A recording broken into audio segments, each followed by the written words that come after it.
off of Genie and actually comes out and gets back in the booth and starts making music and addresses the fact that if he is or is not on good music and what his relationship is with Kanye and the fact that he hasn't gotten a feature on Kanye's like last 3 albums. But yeah, man. I'd rather listen to Jay Electronica's album that he just put out, which is really just a fucking greatest hits album. Fuck you too, Jay Electronica. Bitch. And sold me. I don't want to fucking hear Exhibit A through C. Then you're gonna threaten Eminem talking about some more. I was like, if you don't get this Morris Hotep shit out my face, and it's not like what he was saying was accurate, like what Solomon and all that shit. But when you jump straight to that and you don't want to put out music, and we've been waiting for like 10, 15 fucking years, and you just didn't want to fill the void in hip hop, no, Jay Electronica, sit your ass down. All right. On that note, get to your rant since you're already there. You're already in that place. I'm in a dark place right now. I'm triggered by a lot of stupid shit. Oh man. Actually, no, you go first. I need to take a breather. Go first. You already started. Fuck, that wasn't even what I was gonna say, bro. But because I know I'm gonna forget some shit. But Kelly Bryant got his full release from Clemson, as he should have. Trevor Lawrence got his silly ass knocked out.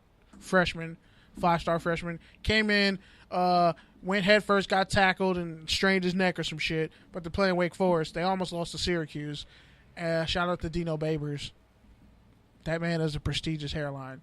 Shout out to him, and he has waves. Shout out to Syracuse being competitive in football again. That's good to see. But shout out to Lawrence. He's gonna play versus Wake Forest, and then their third string quarterback came in. But he's like, Dabo Swinney's like, I don't want to talk about Kelly Bryant anymore, and he shouldn't. Jalen Hurts decided to fucking come in for Louisiana Lafayette. He made his choice. He wants to stay there. He'll lose a year of eligibility. It's not like he would have been good anywhere else anyway, like on a major level, because he's not going to the NFL as a quarterback. So good for him if he wants to stay at Alabama and do his thing. But toe is the truth. Kyle Murray's a freak of nature athletically, and shout out to him going to the A's. He's probably going to win a Heisman. Shout out to Lincoln Riley and that offense. Oklahoma is like the blueprint for just, even if your quarterback's not going to be a pro quarterback, he could still succeed in that offense. So kudos to him. And yeah, I just feel like players who are taking full advantage of that rule where you can play 4 games, you can play no more than 4 games and you won't lose your eligibility. I'm glad that more people are taking advantage of that, especially a senior who deserved better than what he got at Clemson. Just being, we're going to take the guy who we think has a higher ceiling than you and play him, so you might as well just leave and transfer out. Good for you, Kelly Bryant. Like I said, Kanye can go eat several dicks. I don't know, maybe one of Kim Kardashian's exes, because that's a lot of dicks. But anyway, I just want to say, man, it's been like a great couple weeks for me. Stressful, but great. Like the 2-year anniversary of the show kind of came really fast. And I really haven't had a lot of time to process like the last 2 episodes that were really good. The fact that we got, T-Sun journalists on, some young minds. We got a teacher who's dealing with the youth. And I know this podcast is maturing really fast. Like, I've noticed it, like, just over the years. And I still feel like we tackle sports from time to time. I mean, I feel like we tackle football generally, like, all the time. But I do want to say, for people who support us and like us, and you actually want to see us succeed and all that good shit, I'm pretty sure this is episode 96 or 97. I don't know. But, give us some feedback. That'd be great. iTunes, specifically. Give us some feedback. Like, actually show your support if you say you support us. And the people who just don't fuck with us, that's fine too. But if we ever blow up, just know I'm going to keep that same energy. And, yeah, man, if you're on the red line, just be safe, because shit is crazy. I ain't even turned. Why the fuck is my mic not muted? Because honestly, it's one of those days. All right then, shit. I'm gonna just go now because that shit was kind of weak. But that's why I wanted to wait. Like, damn, I wanted to not go first. And you're like, no, it's cool. You go first. You already started it. You've been on a tirade since we started. 36 minutes. Not that I've been counting. 36 bars and running. Okay, cool. Yeah, I'm gonna just pause. You've been spazzing worse than Kanye without his Lexapro. Van takes Lexapro too from TMZ Sports. He's cool though. I met him. Van's a cool dude. Van Lathan, he's dope. Wow. All right, man. First off, I gotta talk about the topic of the week, man.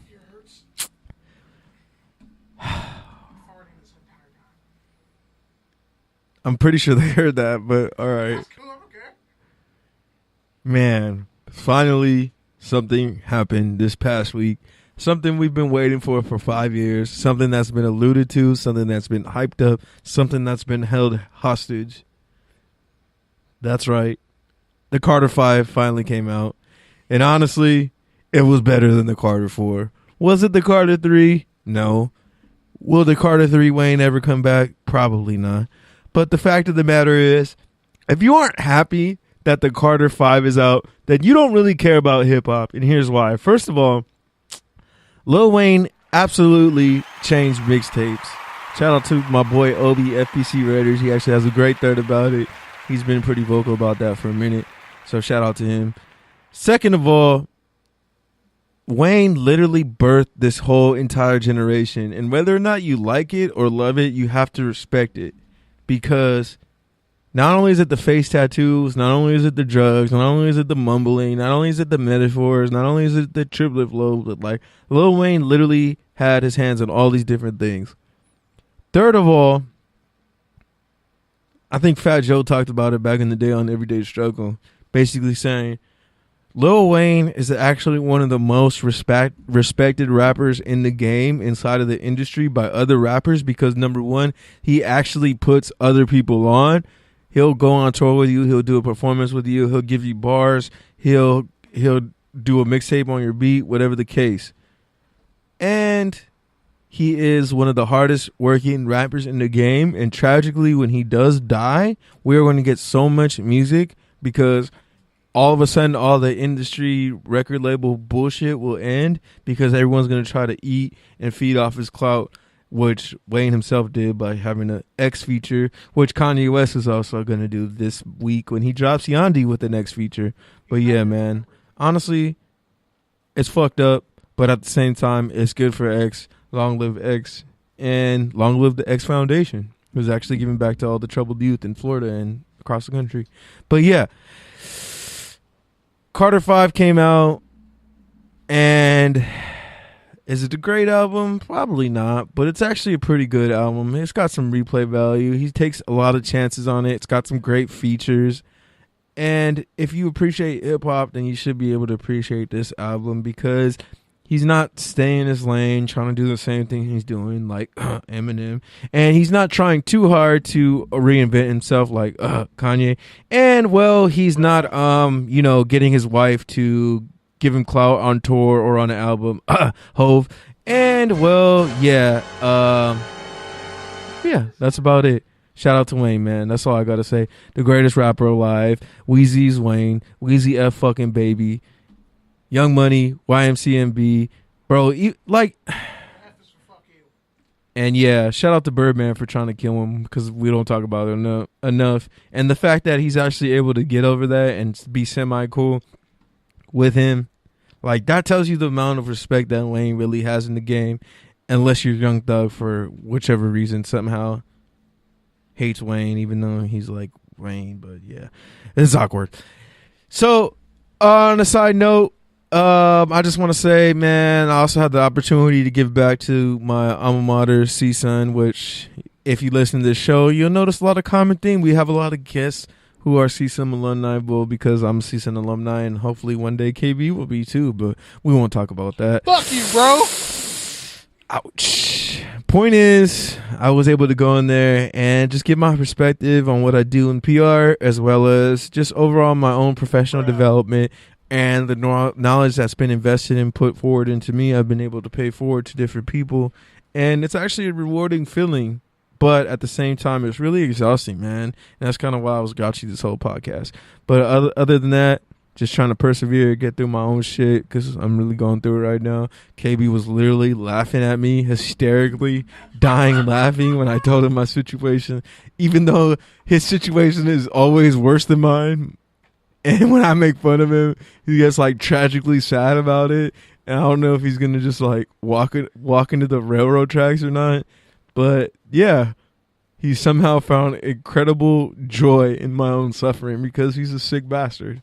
But yeah, that's why he's wearing a fucking Alchemist sweater. Fuck him. Peace. First off, fuck you. It's not an Alchemist sweater. I got this at the Atmosphere concert. Whatever. Atmosphere, Alchemist, First whatever. off, it's 200 people. Shut your mouth. Whatever. Shut your mouth.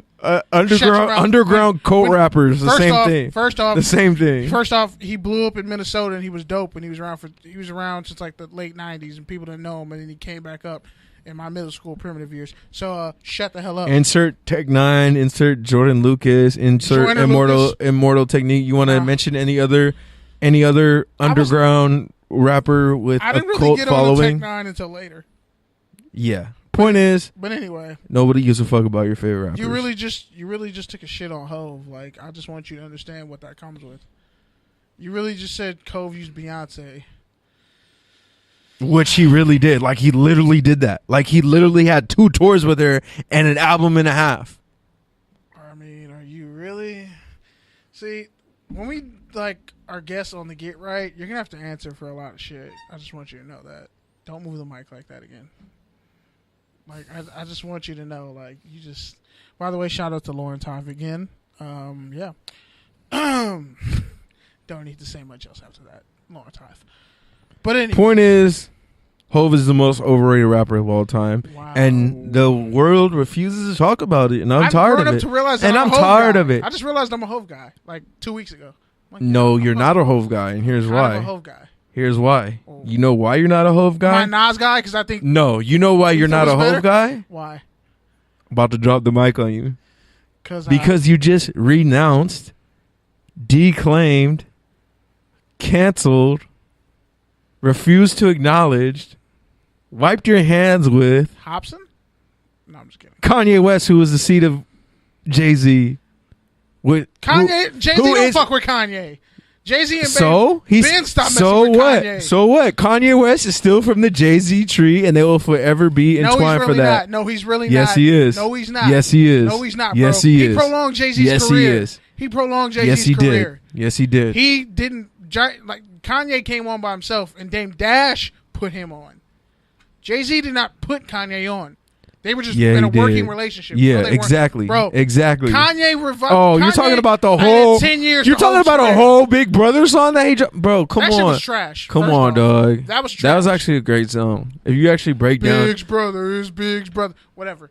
All I'm saying there's is, actually like a lot of like actual poetry and like it was alliteration dope, and like that album was so good. I didn't care about like the last couple songs. There's a lot of great shit in there. That song was so good. I didn't care about the last couple songs. Shout out to me having a new job and killing it. Here's another hit, Barry Bonds. Drunken Hot Girls was actually like really fun. When I finally listened to the song, I was like, damn. Shout out to Julius. Julius is wild. And Mo Bamba.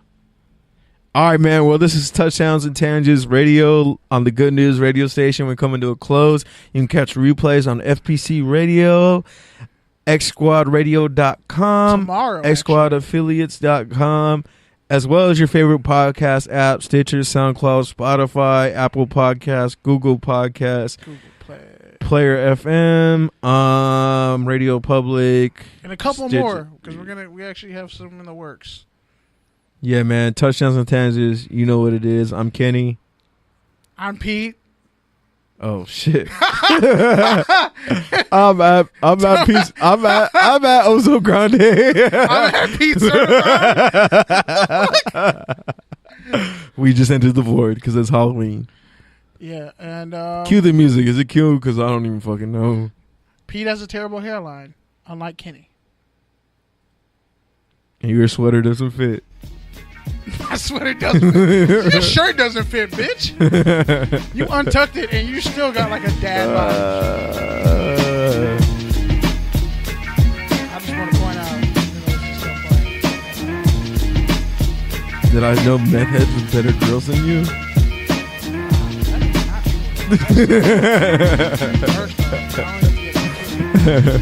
I love Little Michael. Can you just say it one time? Okay. You poked it in my nose. Here's where I have to stop the music. You First off, poked it Pete, in my nose. Pete, I'm gonna break your